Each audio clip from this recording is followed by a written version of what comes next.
에리 프롬이라는 독일인 유대인 출신의 학자가 있었습니다. 이분은 소유냐 존재냐라는 책에서 인간의 생존 양식을 두 가지로 정의를 하고 있었는데요. 소유 양식과 다른 하나는 존재 양식이라는 거죠. 소유란 도대체 무엇일까? 네, 프롬은 이렇게 정의를 하고 있습니다. 내가 가지고 있는 집, 차, 그리고 직업, 권위, 권력, 이렇게 눈에 보이는 객관적인, 그죠? 그래서 사람들은 그래요. 당연히 돈, 예, 집, 직업, 권력 이런 것들이 굉장히 중요하지. 예, 세상에 돈이 없으면 뭘 할 수 있겠어. 이렇게 생각을 하십니다. 모두 보편적으로 그런 생각을 하죠. 그렇지만 프롬은 소유 양식보다는 존재 양식의 인간의 삶을 정의를 합니다. 존재 양식은 무엇입니까? 내가 스스로 자립을 하면서 살아가는 그런 생활 방식을 존재 양식이라고 합니다. 그래서 저는 존재 양식을 가지기 위해서 저는 지금까지 아마 11년 동안 달려오지 않았을까 또 이런 생각을 해봅니다. 여러분 존재, 나의 존재 도대체 나는 어떻게 존재하기 시작했고 어떻게 주체로 살아가느냐. 아까 제목에서처럼 내 삶의 주인공은 난데 여러분들에게 묻고 싶습니다. 여러분은 혹시 언제부터 여러분 인생에서 주체가 돼 보신 적 있으세요? 우리 어렸을 때 엄마 품속에서 응아응아 태어나자마자 밥 먹고 책 보고 막 그랬었나요? 아니죠. 네. 어머니가 분유 태워 먹이고 전 물려주고 그래서 조금 커서 어린이집에 갈 때쯤이면 말을 짤짤짤짤 번지기 시작하고 그 다음에 초등학교에 들어가서 그나마 조금씩 한글을 가르치면서 엄마, 아빠, 그죠? 작은 그 사파가 가득 들어간 전래동화를 읽으면서 나는 이렇구나. 내 엄마 아빠는 누구구나. 그렇죠. 전래동화 속에서 나오는 주인공들을 보면서 이 주인공은 나빠. 이 등장인물은 좋은 사람이야. 깨닫게 되는 거죠. 맞습니까? 네. 그러면서 저는 만일 인간은 태어나자마자 나 자신을 너무 모르는 상태에서 태어난다는 것을 가정하에 이 프롬의 존재에 대한 마지막 문구를 한 번 더 되새겨 보겠습니다. 프롬은 이 책의 마지막 끝에 만약 나의 소유가 곧 나의 존재라면 나의 소유를 잃을 경우 나는 어떤 존재인가? 라는 심오한 질문을 던지고 있습니다. 그래서 우리가 흔히 생각하는 돈, 권력, 그죠? 집, 차 이런 것들이 만일 소유, 자본주의 사회에서 머니로 규정되는 나의 존재감을 나타내는 가장 중요한 도구라고 만약에 생각한다면 이런 것들을 잃을 때 그럼 나의 존재는 뭐라고 규정할 것이냐 이런 심각한 의문에 쌓이게 되는 거죠. 그래서 저는 이 존재 양식이라는 것이 우리가 살아가는 데서 소유 양식과 존재 양식은 물과 기름과 같은 사이지만 절대로 떨어질 수 없는 관계라고 생각을 합니다. 아무튼 다시 본론으로 돌아가서 존재의 양식을 저는 남한에 와서 찾기 시작했습니다.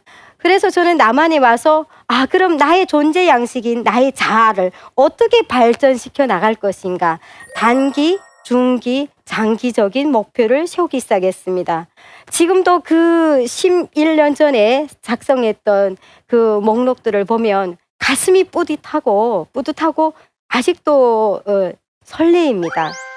그 중에는 대학을 무조건 간다는 거, 4년제 대학 입학하고 졸업하기. 두 번째 목표는 중국어를 마스터하기, 그리고 러시아어를 마스터하기. 영어는 남한에 와서 세상에 태어나서 처음 배웠습니다.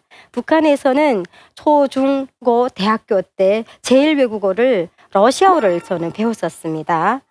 그런데 2002년 이후에 북한학을 보니까 소련이 붕괴됐잖아요. 이제는 더 이상 북한이 우방국이 아니다라고 판단이 돼서인지 보통 교육에서 러시아어를 뺐더라고요.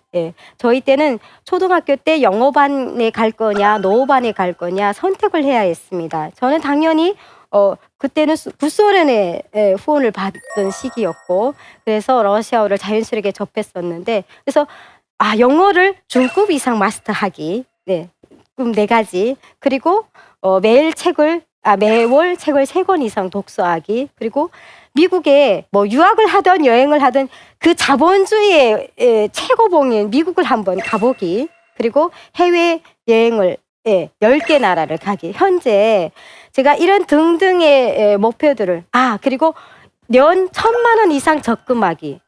실리도 중요합니다. 맞죠? 먹고 살아야 하니까요. 즉 소유의 양식도 중요하다는 거죠. 네, 그런 여러 가지 한 10여 가지의 목표들을 세웠었는데, 한 재작년쯤인가 대학원을 마칠 쯤에, 대학원은 목표에 없었어요. 계획 외의 일이었습니다. 보니까 제가 90%를 완수했더라고요. 연 1,000만 원 이상 적금을 했었고요. 그리고 중국어, 러시아어를 중급 이상 거의 고급 정도로 마스터를 했고요. 영어가 가장 걸립니다. 아직 중상급으로 보기에는 좀 어렵고요. 그리고 미국에 제가 20일 동안 연수를 다녀왔습니다. 대학교 때. 네, 대학생 대표로 뽑혀서 갔다 왔어요. 그리고 4년제 대학을 졸업했고요. 거기에 더불어 대학원까지 마쳤습니다. 그리고 현재 16개 나라를 자유여행, 배낭여행을 다녀왔습니다. 어떻습니까, 여러분들? 이쯤 하면 박수가 나와야 되지 않나요? 네, 감사합니다. 네, 그래서 저는 이 꿈을 일단은 세팅을 해야 된다고 생각합니다. 뭘 위해서? 존재 양식을 위해서. 그런데 여러분, 꿈 좋지. 꿈 이야기 하는 강사님들 굉장히 많습니다. 맞죠? 어떤 강사든 와서 대학이든 중학교든 고등학교든 외래 강사님들이 오셔서 꿈을 가지세요. 그러면 여러분들은 20, 30대의 젊은이들은 이렇게 생각하죠. 도대체 그 꿈을 펼칠 수나 있는 사회가 맞을까? 맞죠? 예. 그럼에도 불구하고 저는 꿈은 꼭 가져야 된다고 생각합니다. 어떤 꿈? 자아가 성장해 가는 동안 그 꿈은 끊임없이 변화하기도 합니다. 왜? 덜 성숙했을 때 나와 또 조금 성장했을 때 그것은 또 다른 나의 타자, 내가 보는 또 다른 타자입니다. 이게 자와 타자의 관계가 끊임없이 반복되는 과정에 저의 꿈 역시, 여러분의 꿈 역시 계속 발전해 간다고 볼 수 있겠습니다. 그래서 저 같은 경우는 남한에 와서 말도 어눌하죠. 그죠? 영어도 잘 몰라요. 네, 경제학 수업을 들어가니까 영어로 시험지를 주더라고요. 그 영문을 읽지 못하면 시험 답을 쓸 수 없을 정도로 멘붕이 왔었죠. 결국 C를 받았습니다. 그 과목은. 네, 1학년 때, 새내기 때. 그래서 이 꿈을 세우는 데만 그치는 것이 아니라 이 꿈을 위해서 열심히 노력했습니다. 어떻게? 중어 중문과에 입학을 해서 노문과를 복수 전공합니다. 제가 일단은 내가 잘하는 것부터 해야 되겠다, 이런 생각이 들었습니다. 그래서 학부를 졸업하기 전에 3학년쯤에 저는 대구에 정착을 했는데 대구에는 러시아 학원이 없어요. 근데 여러분 생각해 보세요. 년 1,000만 원 이상 적금하려면 그건 꼭 돈을 위해서라기보다 나의 더 나은 미래를 준비하기 위해서 대학을 졸업할 때쯤이면 마흔을 넘기잖아요. 예. 35세 공고학번으로 경대 입학을 했습니다. 그런데 그 미래를 저는 미리 준비를 해야 되겠더라고요. 여유롭게 가기 위해서 수업 끝나면 과외하러 가고, 수업 끝나면 식당에 알바하러 가고, 주말에는 일일 알바하러 가고, 정신없이 다녔죠. 그러다 보니까 뭐 중국어도 하고 러시아어도 하고 영어도 하고 전공 수업 교양 과목을 다 소화해내기는 굉장히 어려웠습니다. 어떤 부분이 어려웠었냐면요. 북에서는 저는 거의 만점을 받는 모범생이었습니다. 네. 놀라지 않으시네요. 네. 대학원이 오니까 우리나라 교육에 대한 문제점이 뭐냐면 제가 비실용 전공자잖아요. 비실용 학문. 그죠? 인문 사회 계열이. 그러면 단과대학을 인문대학을 다니는데 왜 교양 필수 과목으로 철학을 지정해 주지 않는지 저는 굉장히 교육부에 불만이 많습니다. 네. 그래서 북한에서는 철학을 단순히 그냥 세계문학 선집 그리고 일상 그 시사 용어 정도. 아, 이런 큐리 부인이 있었다. 그리고 뉴턴이라는 학자가 있었다. 예, 칸트라는 학자가 있었다. 소크라테스 이런 철학자가 있었다. 요 정도로만 언급을 합니다. 왜냐? 철학의 눈을 뜨면 세상의 눈을 뜨는 거잖아요. 그러면 그 체제에 순응하고 살아갈 수 있을까요? 안 되죠. 반항하게 될 거죠. 예. 그래서 저는 지금 생각해 보니까 그런 차원에서 철학을 접하지 못하게 하지 않아 차단을 시키지 않았을까 이런 생각이 들었습니다. 그래서 대학원에서 많이 톨스토이 작품이다. 저는 톨스토이 전공을 했는데요.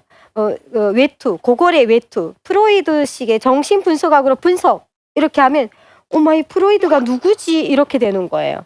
그래서 교수님이 내준 과제 원서 번역을 하다가 프로이드가 나오고 칸트가 나오면 또 그쪽으로 새끼를 새버리는 거예요.